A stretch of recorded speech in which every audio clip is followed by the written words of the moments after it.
சிந்தித்து பாருங்கள் சகோதரர்களே, நம்முடைய இந்த பெரிய பள்ளிவாசல், கொழும்பு பெரிய பள்ளிவாசல் பாஸ்போர்ட்லயும் வந்துட்டு, பாஸ்போர்ட்ல புதுசா அடிச்ச பாஸ்போர்ட்ல கொழும்பு பெரிய பள்ளிவாசல் போட்டோ தான் இருக்குது. ஆனால் எவ்வளவு சந்தோஷம், எல்லாருக்கும் சந்தோஷம். உண்மையான சந்தோஷம் எது தெரியுமா?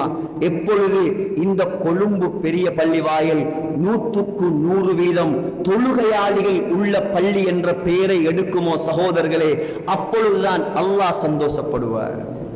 அல்லாஹ் சந்தோஷப்படுவான்.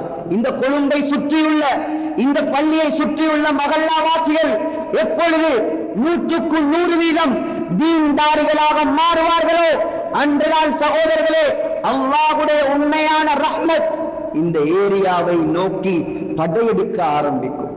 ஆகையால் குறைந்த கால வாழ்க்கையை அல்லாஹ் தந்திருக்கிறான். உலகம் அல்ல நம்முடைய நோக்கம். மஹ்தி அலைஹிஸ்ஸலாம் வந்துவிட்டால் நாம் காணக்கூடிய காட்சி எல்லாம் தலைகீழாக மாறிவிடும். நாம் வேறொரு உலகத்துக்கு போய்விடுவோம். ஆகையால் அல்லாஹ்வை பயந்து வாழுவோம், தொழுகையாளிகளாக மாறுவோம், நேர் வழியில பயணிப்போம். எல்லாம் வல்ல அல்லாஹ் நம்முடைய பாவங்களை மன்னிப்பானாக.